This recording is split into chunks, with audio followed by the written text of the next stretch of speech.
"Get out of my compound, you filthy man. How dare you call me your wife?" Amara's voice tore through the still morning air like a knife through thin cloth. Her manicured fingers trembled with rage as she pointed toward the gate. The security guards stood still, their eyes wide, unsure whether to obey or intervene. "The filthy man!" she was screaming. It stood quietly, his torn brown shirt stained with dust and sweat. His sandals were worn out, and his gray-streaked beard made him look much older than his 42 years. But behind those weary eyes was something deep: pain, patience, and a secret he had carried for a decade. It was Michael Adewale. 10 years ago, Michael had left Nigeria for America after a failed business and a desperate promise to rebuild his life and return home as a man his wife and son could be proud of. But as the years passed, communication broke down. His letters stopped. His calls were unanswered. His emails returned undelivered. Now he was back, but not as the man everyone remembered. He chose to return as a homeless man, unannounced, to see the truth with his own eyes. And this was what he saw: his once loving wife, Amara, dressed in a glittering gown, driving a Lexus SUV, and living in a mansion he didn't recognize. Their old land, rebuilt beyond imagination. Michael smiled faintly as Amara shouted again, "You're insane. Guards, remove this man before he curses me." The two guards hesitated. The older one, Musa, whispered, "Madam, he say him be your husband. He even know your son name, Tund." Amara spun around, glaring at him. "And so what? Any madman can know that. Do you know how many beggars hang around this estate?" Michael lifted his hand slowly, his voice calm but heavy. "Amara, look at me. It's me, Michael, your husband. I came back for you." Amara stepped back as if slapped. For a brief moment, her eyes softened, but then pride returned. She laughed bitterly. My husband wouldn't look like trash. My husband wouldn't disappear for 10 years and crawl back like a beggar. You are a fraud." The neighbors began to peek from their balconies. Phones came out. Cameras started recording. Michael stood silently, his face blank, the sting of humiliation slicing deep inside him. "What would you do?" The narrator's voice could almost be heard in a YouTube tone.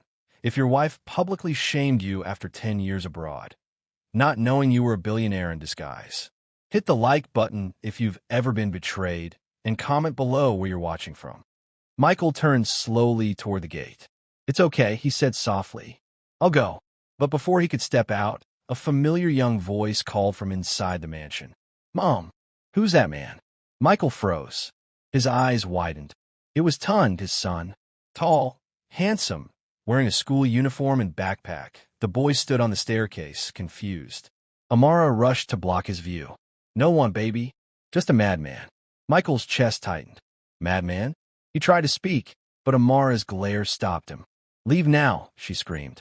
Musa opened the gate hesitantly. Michael stepped out into the street, tears filling his eyes as the gate clanged shut behind him. He walked away slowly, his shadow stretching long under the Lagos morning sun. The city around him buzzed with life, kiki horns, street vendors shouting, music blaring from a nearby car stereo. Everything felt both familiar and distant. After 10 years abroad, he muttered to himself, "This is the welcome I get." He sat beside a fruit stall near the estate and pulled out a small, torn notebook. Inside were photographs, old ones. One showed Amara, smiling beside him at their wedding, her eyes full of love. Another showed baby Tund, sleeping on his chest. Michael's fingers trembled as he flipped the pages. Behind the photos was a folded document, a property deed for the mansion Amara lived in. He had sent the money anonymously years ago to buy and build it for her, using a local agent. She had no idea it was him. He laughed bitterly. "So she thinks I abandoned her." His stomach growled. He hadn't eaten since arriving the night before. A nearby woman selling roasted corn noticed him. "Oga, you go buy corn?" she asked kindly. Michael smiled faintly. "Not today, sister. Thank you." As he turned, a sleek black Range Rover pulled up near the estate gate. The window rolled down, revealing Chica, Amara's best friend. She stared at him with disgust. "So, you're the madman that came to embarrass my friend today? You're lucky she didn't call the police. Michael looked at her quietly. You must be Chica. You haven't changed. Her eyes widened. Wait, how did you? He smiled faintly and walked away, leaving her frowning. That evening, Amara sat in her marble-floored living room, sipping red wine. Her phone buzzed with social media notifications. Videos of her shouting at the homeless man had gone viral on TikTok and Instagram with captions like, "Wife humiliates beggar claiming to be her husband." She scrolled angrily through the comments. Serves him right, Chica texted. Some men never learn. Amara replied, he disgusted me. If he was my husband, I would have known. Michael is dead to me. But deep inside, she wasn't as sure. Something about that man's voice had shaken her. Upstairs, Tun sat on his bed, scrolling his phone. He had secretly filmed part of the scene earlier, too. He kept replaying the man's face. He looked like me, he whispered to himself. Could he really be my dad? Meanwhile, Michael found himself near a local church in Surulere. He recognized the small wooden gate instantly. Mama Grace's house. He hesitated at the entrance, then knocked softly. After a few seconds, the old woman opened the door, her wrinkled face lighting up in shock. Michael! He dropped to his knees, tears streaming down. Mama, it's me. I'm home. She held his face, crying. My son. They said you were dead. Michael shook his head. I was lost, Mama. I worked hard, built everything back. But when I came home, my wife didn't recognize me. Mama Grace sighed deeply.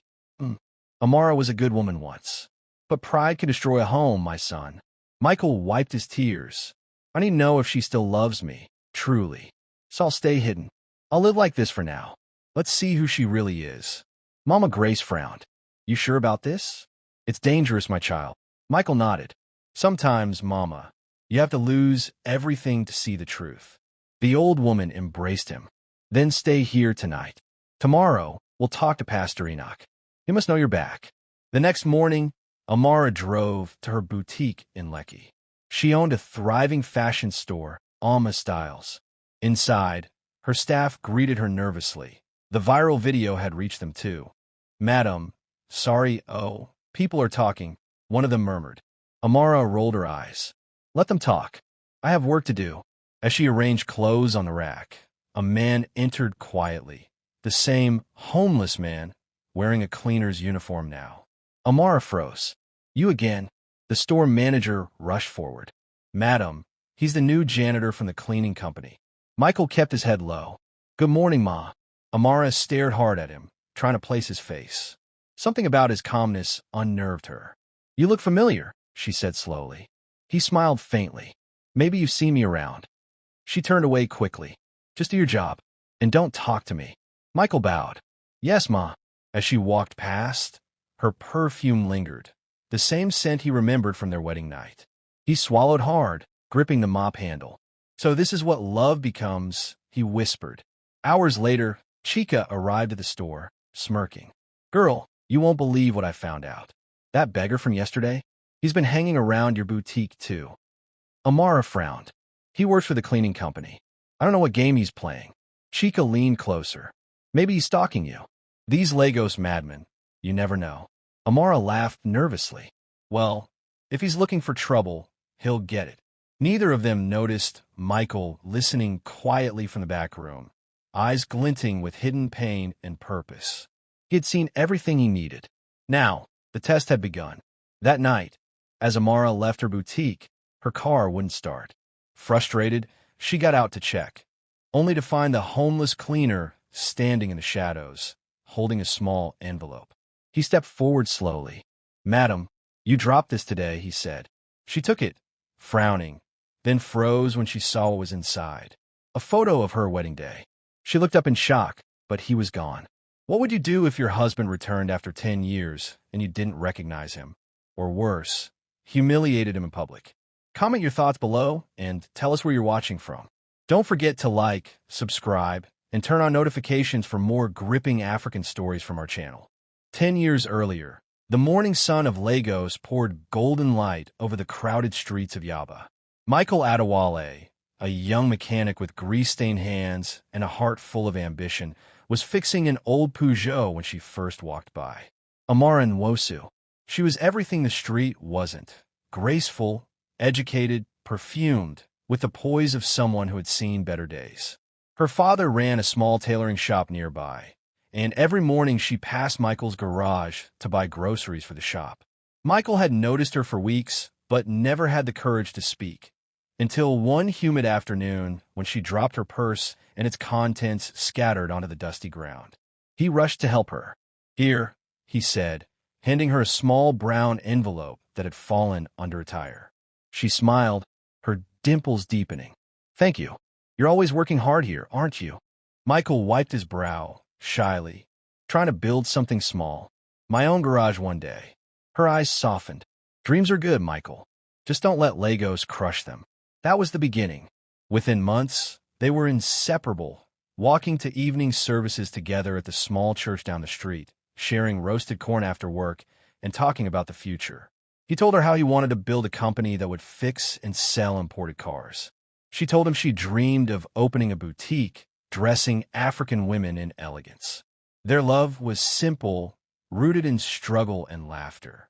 When they finally got married, Mama Grace had said, "A marriage built on love and patience can survive any storm." But storms came faster than anyone expected. After Tun was born, things grew hard. The economy collapsed. Customers stopped coming. Michael's garage fell into debt. They started borrowing money to survive. Amara began working double shifts at a friend's fashion shop in Surulere. She came home late, tired, frustrated. He stayed up nights, worrying, fixing cars by candlelight. Love started turning into blame. "You promised me a better life," Amara would say, folding her arms. "I'm trying," Michael would reply, tiredly. "It takes time." But time wasn't enough. Bills piled up. The landlord threatened eviction. And one day, Amara's friend Chica whispered a poisonous idea into her ear. "You're too beautiful for this suffering. There are men who can help you if your husband can't." Amara ignored her at first, but the pressure kept growing. Then came the turning point. One night, Michael burst into the house with excitement. "Amara, I got it. My visa. The American investor accepted my business plan. I can travel, work for him, learn everything, and send money back." She blinked. "America? Yes. I'll be gone just a few years. But when I return, I'll change everything. Tun will go to the best school. You'll open your boutique. Trust me, my love." Amara smiled faintly, but her heart sank.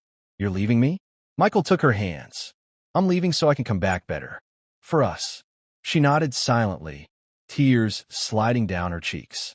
The night before he left, they stood by the window watching the city lights. "Promise you'll wait for me," he whispered. "I'll wait," she said softly. He kissed her forehead. "And I'll build the life we dreamed of." But distance has its own way of breaking promises. The first few months, Michael called every week, then every few weeks, then once a month. He worked long hours in New York, cleaning workshops and attending night classes. He sent money whenever he could, but Amara's replies became shorter. Then they stopped. Mama Grace told him, "She's angry, my son. She feels abandoned."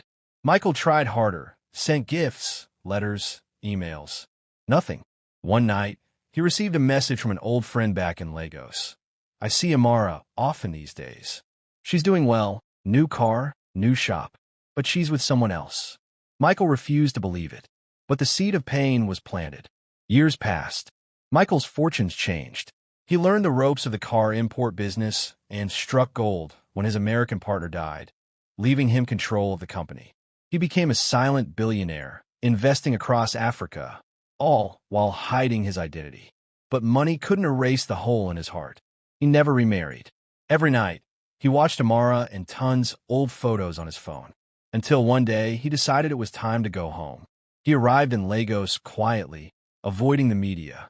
But before he could visit his family, he saw a shocking headline online. Businesswoman Amara Adewale, owner of Ama Styles, celebrates 10 years of success. His chest tightened. She'd taken his name, his dreams, but not his love. And when he saw her photos, surrounded by luxury, posing beside a man who looked suspiciously familiar, he knew he had to see the truth for himself.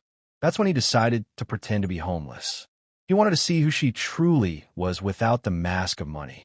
Now, sitting at Mama Grace's table, he sipped pap from a tin cup, lost in thought. "Mama," he said softly, "do you think she ever loved me?"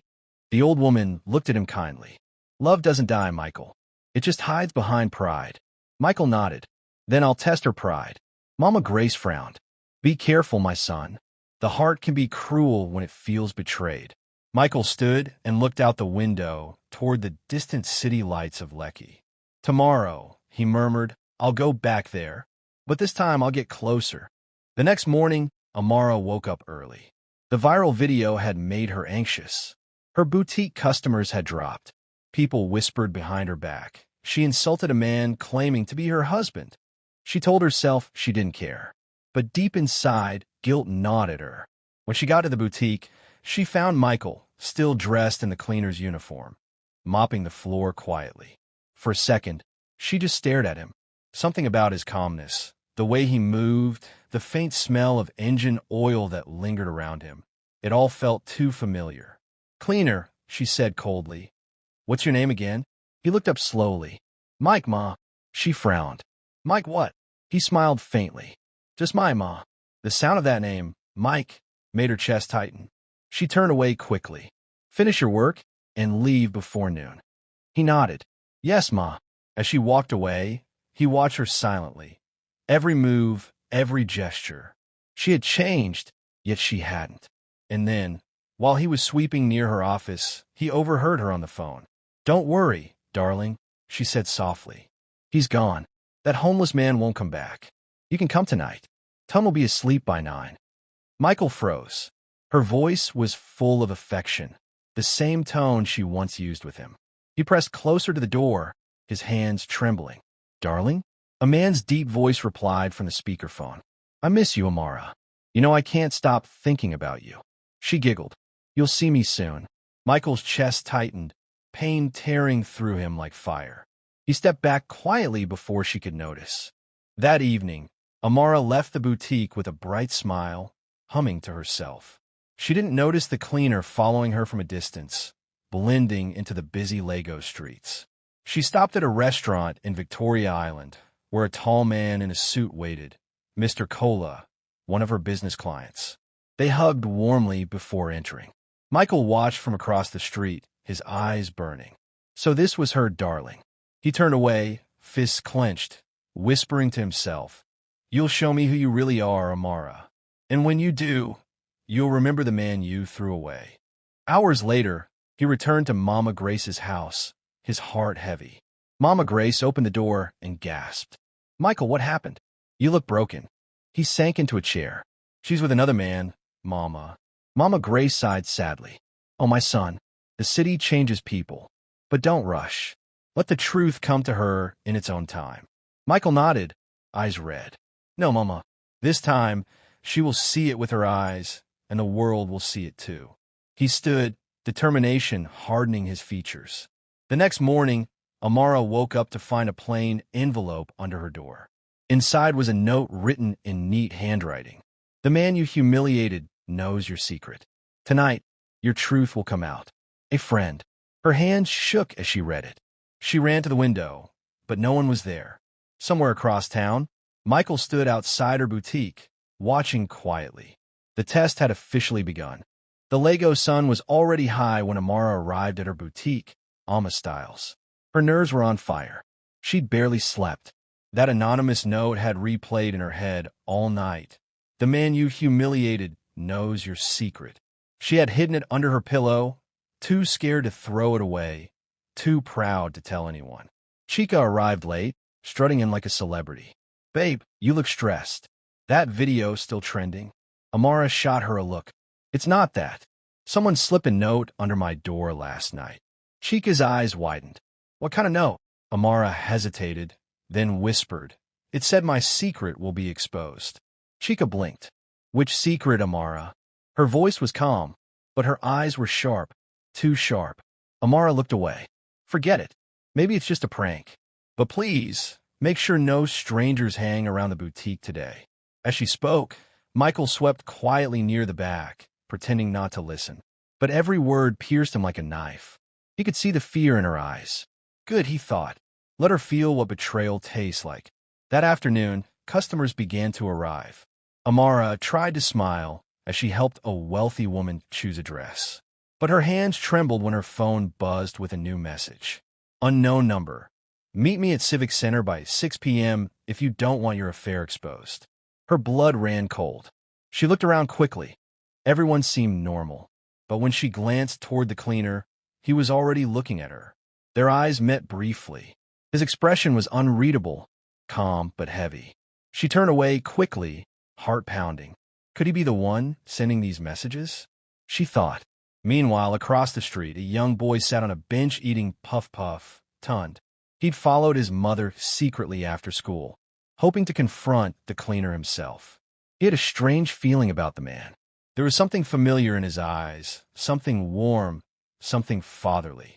He remembered how the madman had looked at him the other day, not like a stranger, but like someone who knew him deeply. Who are you really? Tun thought. By evening, Amara drove nervously to Civic Center. The Lagos traffic was merciless. Her palms were sweaty on the steering wheel. When she parked, she looked around. The place was half empty, the sunset painting the lagoon gold. Then she saw a man sitting on a bench by the water. Dirty shirt, torn sandals. Her breath caught. Michael. She froze for a long moment, then whispered, "It can't be him again." But when he turned and smiled faintly, she knew. She approached cautiously. "Are you the one who sent the message?" Michael tilted his head, his eyes calm. "Why would I send you messages, Ma? I'm just a cleaner." Her voice shook. "You're not just a cleaner. Who are you?" He smiled faintly. "You'll know soon enough." She stepped back, panic flashing in her eyes. "Stay away from me." As she turned to leave, Michael spoke quietly, but his words froze her mid-step. "Tell Cola I said hello." She stopped dead. "What did you just say?" He looked at her steadily. "Your friend. The one you call darling. Tell him the game is almost over." Her face turned pale. "How do you know about Cola?" Michael rose slowly. "Because I've been watching." Her lips trembled. "You're insane. You don't know anything." He took a step closer. "I know everything, Amara. And soon, everyone else will too." She backed away, got in her car, and sped off, tires screeching. Michael stood by the water, his reflection shimmering beneath him. He whispered, "Now she knows she's being watched." That night, Amara couldn't eat. She couldn't think. Every shadow in her house felt alive. Every phone vibration made her jump. She called Chica. "Someone is following me, I swear. He knows about Cola." Chica laughed nervously. "Relax, babe. Maybe he guessed. Lagos men talk. Don't panic." Amara gripped the phone tighter. What if he's planning something? Chica hesitated. "Okay, tomorrow we'll meet Pastor Enoch. Maybe he can pray for you." Amara sighed, nodding. "Fine, but I want that cleaner gone from my boutique."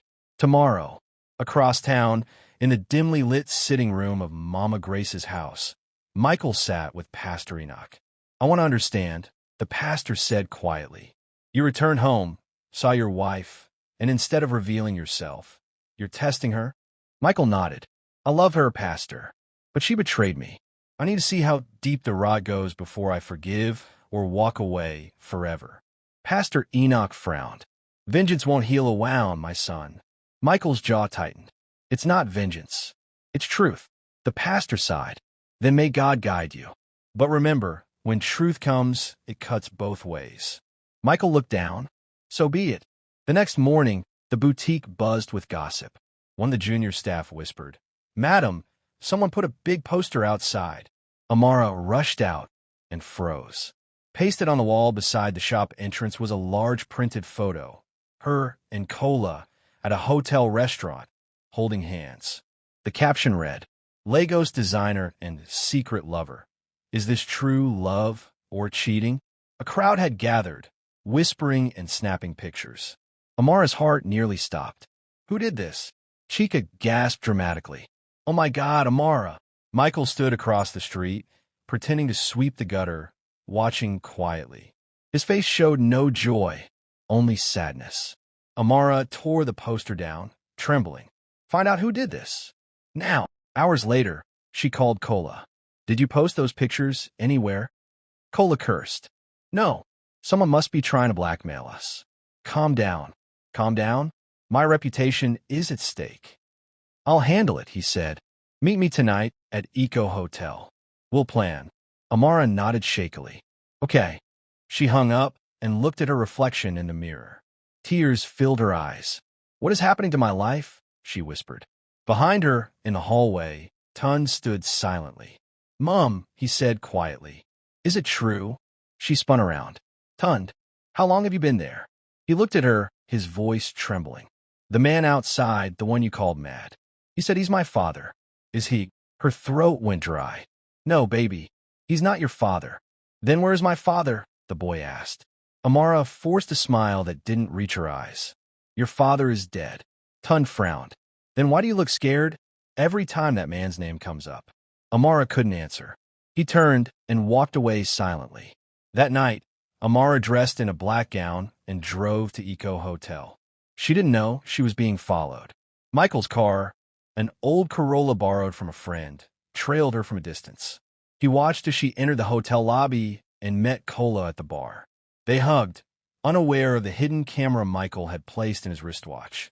For nearly an hour, he recorded their conversation, laughter, flirtation, whispers of love. Then Kola said something that froze Michael completely. I don't care if your husband comes back. I'll handle him the same way I handled his company deal years ago. Remember? I took his idea and made money while he was away. Michael's heart stopped. So Kola was behind it too. Everything, the betrayal, the lies, the silence, it all linked back to this man. He gripped the steering wheel tightly, whispering, You ruined my home, Kola. Now I'll ruin your pride. As Amara and Kola left the hotel hand in hand, a homeless man sat by the entrance steps. They walked past him without looking. But just as they reached the parking lot, the man lifted his head. It was Michael, no longer smiling, his eyes burning with cold fury. He whispered under his breath, Tomorrow, the whole of Lagos will know who you are. The next morning, Amara's phone would ring, not from Kola, not from Chica, but from an unknown number again. Good morning, Mrs. Adewale. This is Channels TV. We'd like to confirm your attendance at today's press event. Your husband, Mr. Michael Adewale, is about to make an important announcement. Her phone slipped from her hand. If you discovered your spouse planned to expose your secret life to the whole world, what would you do? Comment your thoughts below. Don't forget to like, subscribe, and share this story if you love dramatic African marriage sagas and revenge twists. The Lagos morning sun spilled through the wide windows of Amara's mansion, bouncing off the shiny marble floor like molten gold. The city outside was alive with its usual mix of chaos and color. Honking Danfo buses, roasted plantain smoke swirling by, and vendors calling out, Pure water, gallop. But inside, a strange quiet ruled. Amara sat at her dressing table, brushing her hair, lost in thought. For the first time in years, she felt uneasy, as though someone was watching her. She couldn't stop thinking about that ragged man she had insulted days earlier. His eyes, there was something in them that haunted her. Yet life, as always, called for pretense. She forced on a smile when Tund entered her room, holding his school bag. Mom, I'll be going to meet a friend today after school, he said quickly, avoiding her gaze. What friend? Amara asked, suspicious. Tund hesitated. Just someone I met near the market. He's different. He's been teaching me how to fix small radios. Amara frowned. A stranger from the market? Tund, Lagos is not safe. Why can't you make friends with someone from your school? Tund sighed. Mom, not everyone in my school cares about anything except parties and sneakers. This man, he listens. Listen, Amara chuckled bitterly. What could a market man teach you that your teachers can't? Tund didn't answer. He just walked out quietly. If only Amara knew that the market man was her husband, the same man she had once loved with all her heart and now despised without even knowing she was standing right in front of him. Down in Surelier, Michael sat on a wooden bench in front of Mama Grace's small house. The streets were dusty but alive with chatter and the aroma of jollof rice from nearby food stalls. He had traded his designer suits for torn jeans and a faded cap, blending in perfectly. He was humming softly when he saw Tund approaching, a broad smile lighting his face. Uncle Mike, the boy greeted, waving excitedly. Oh, my boy. Michael's voice brightened instantly. Come, come. How is school? Tun dropped his bag, sitting beside him. Long and boring. But I brought you something. He pulled out a small pack of meat pie. Michael laughed heartily. You? Bringing me food? I should be the one giving you. I know, but you said good friends look out for each other, Tun said shyly. Michael's chest tightened. Hearing his own son call him friend was both beautiful and painful. For 10 years, he had dreamed of this, but not like this. Not while hiding behind another name. Tell me, Michael asked, your mother, does she ever talk about your father? Tun's smile faded.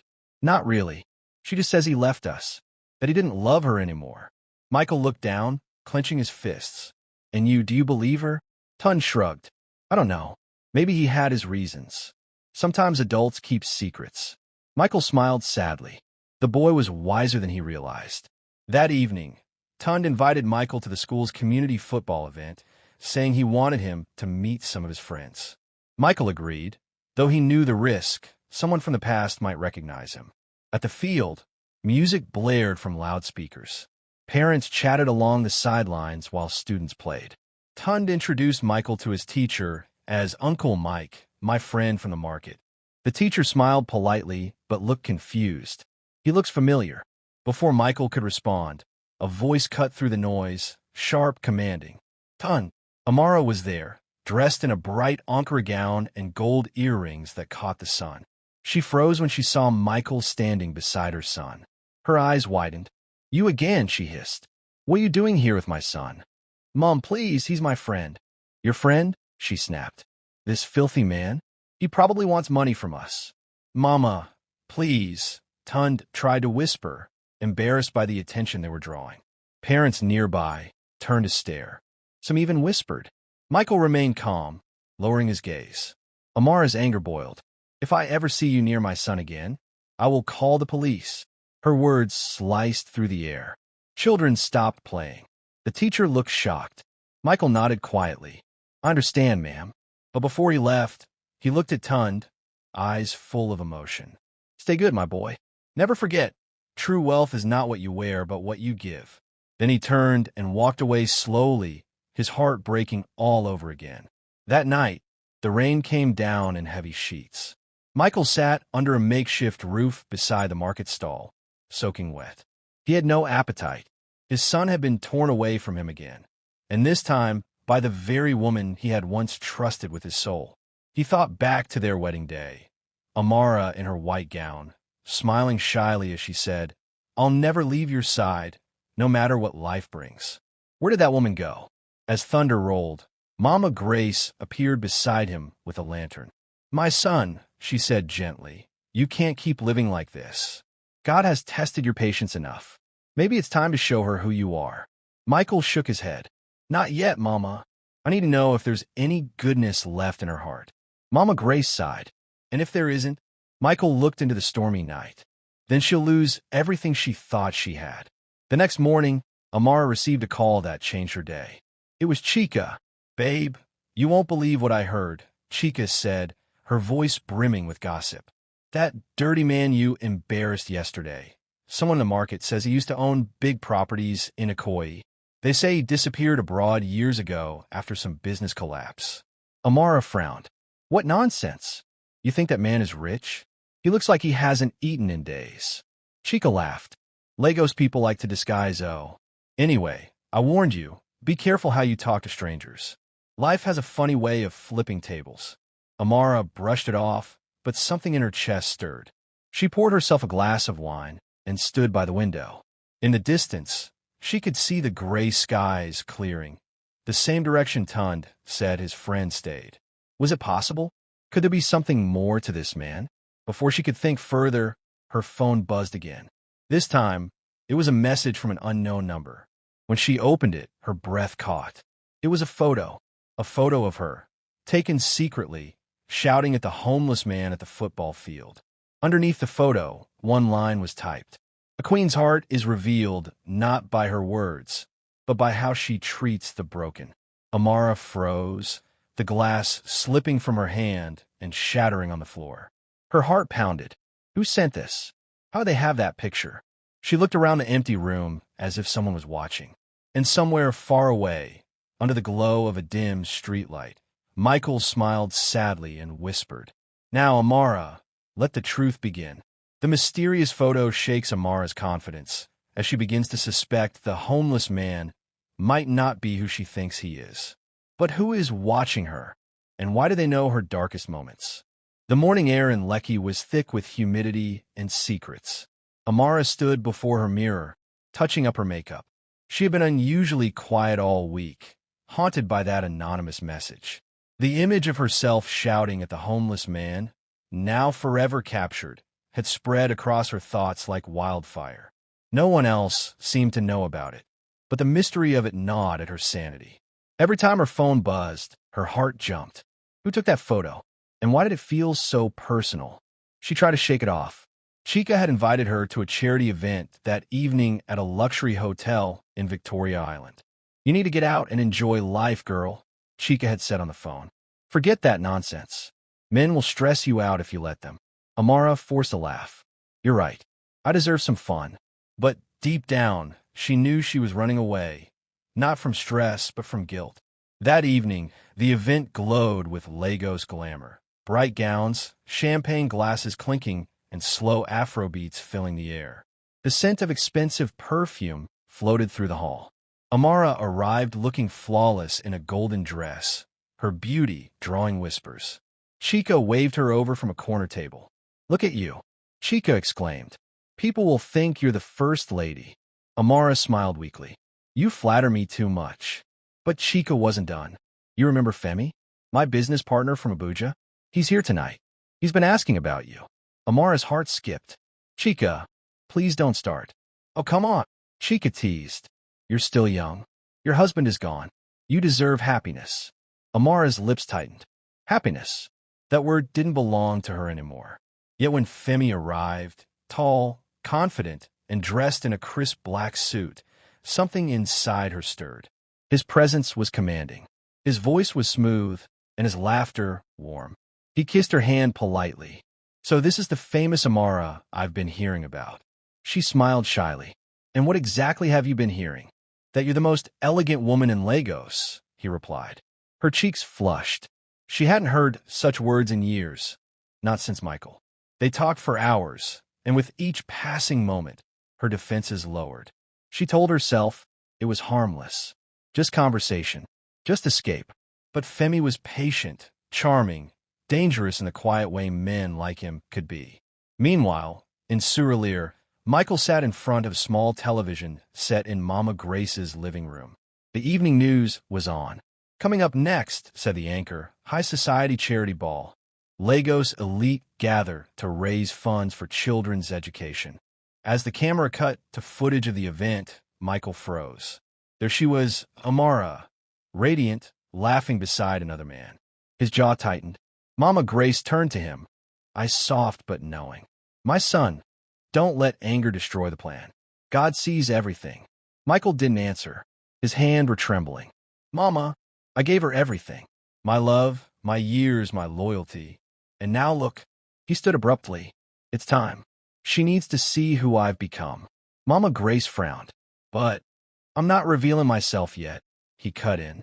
"Not until she shows the world who she really is." The next day, photos of Amara and Femi began to circulate online. A gossip blog titled Naija Celeb Vibes posted, "Billionaire's widow or Lagos socialite." Amara Adewale spotted cozying up with business tycoon Femi Ajayi at charity gala. The pictures were innocent enough, a hand on an arm, a close smile, but the internet loved drama. Comments poured in. "She moved on fasto.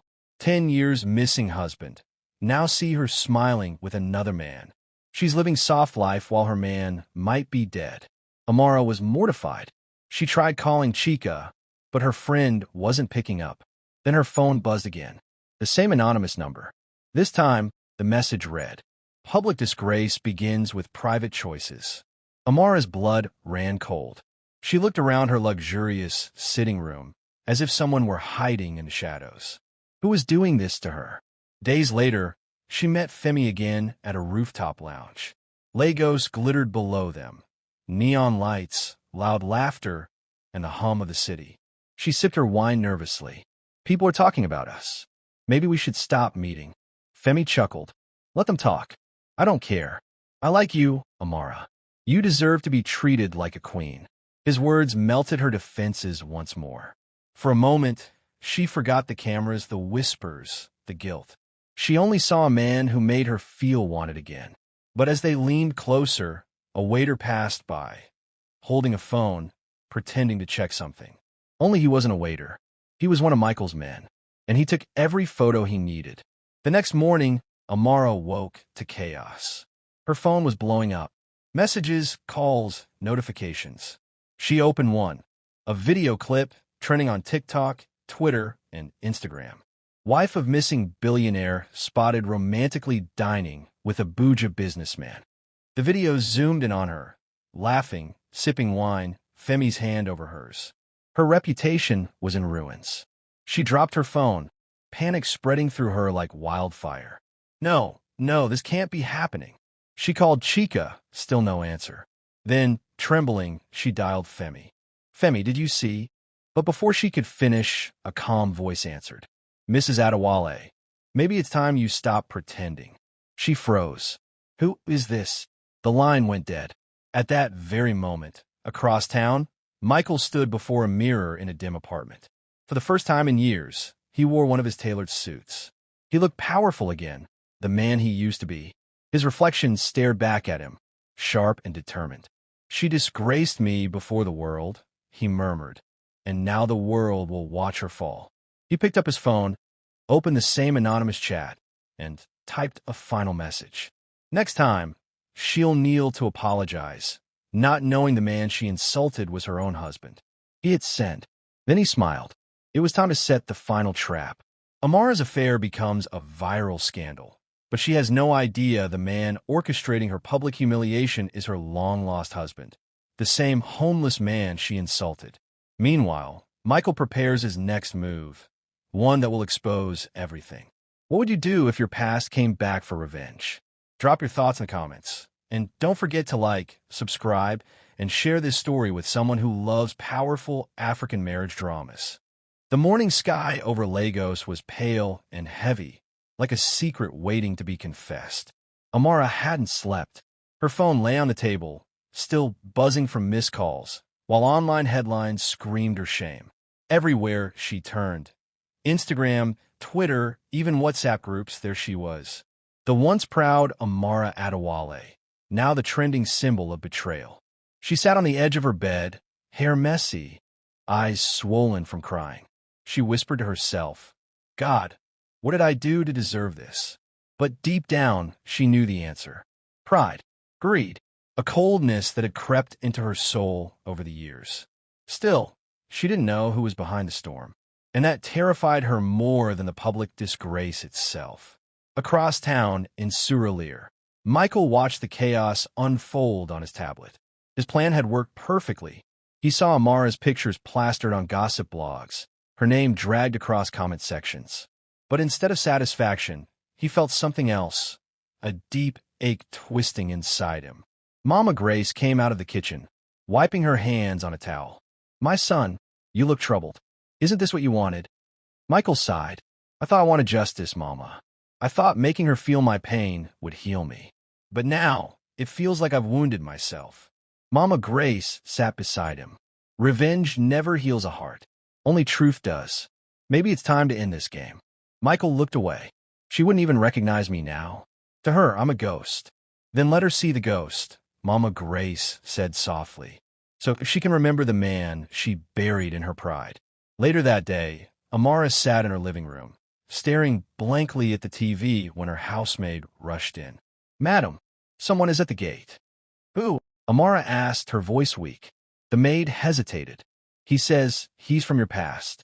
Amara frowned. My past? Yes, madam. And he looks poor.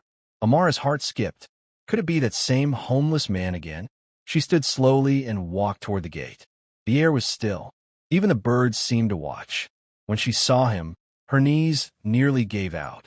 It was the homeless man, the one she had insulted, the one whose eyes she couldn't forget. But today there was something different. His tattered clothes were gone. He stood tall in a dark blue suit, clean-shaven, confident, yet familiar in a way that made her chest tighten. "Good afternoon, Mrs. Adewale," he said calmly. Her lips parted. You look different." He smiled faintly. "Maybe because I'm not the man you thought I was." "I don't understand." Michael took a deep breath and reached into his pocket. He pulled out an old gold ring, the same one she had thrown at him 10 years ago when she believed he'd left her for good. "Do you remember this?" he asked quietly. Amara froze. The air left her lungs. "No, it can't be. It's me, Amara," he said softly. "Michael, your husband." For a long moment, there was only silence. Her eyes widened as if trying to see through the years of pain and misunderstanding. "You're alive?" "I never died," Michael said. "I went abroad to rebuild everything I lost, for us, for our son. But when I came back, I found a stranger in my home." Amara's lips trembled. "You lied to me. You made me believe you abandoned us." Michael's expression hardened. "Did I make you insult a man for being poor? Did I make you fall into another man's arms? You forgot who you were long before I came back." Tears spilled down her cheeks. "I didn't know it was you. I was angry, hurt. I thought you left me to suffer." "I never left you," he said quietly. "You left me. In your heart." She fell to her knees, sobbing. "Michael, please. I'm sorry. I didn't mean to." Michael looked away, struggling to breathe. Seeing her broken like that tore at him, but the damage was already too deep. Behind him, a car pulled up. The gate opened wider. Tun stepped out, eyes wide in confusion. "Mom? Uncle Mike." Amara turned quickly. "Tun, stay back." But Michael's eyes filled with tears. "Son, I'm not your uncle. I'm your father." Tun froze. The world seemed to stop. My father?" "Yes," Michael said, voice trembling. "I came back to see what had become of my family. And now I know." The boy's eyes darted between his parents. "All this time, you were testing us?" Michael nodded weakly. "I needed to know if love was still alive in this house." Tun's face twisted in pain. "You both lied to me. You lied to each other. And now look what's left." He turned and ran toward the street, tears spilling down his face. "Wait!" Amara cried, but he was gone. Michael closed his eyes, his heart breaking in ways even money couldn't fix. Hours later, Amara sat alone in the living room, the echoes of her son's words haunting her. Michael stood by the doorway, watching her. "I didn't mean for him to get hurt." Amara looked up at him, eyes red. "You've gotten your revenge, Michael. You've humiliated me, destroyed me in front of the whole world. What more do you want?" He shook his head. "I didn't want this. I only wanted to know if there was anything left of the woman I loved." She rose slowly, tears glistening. "That woman died when you left. And the man who stands here isn't the one I married."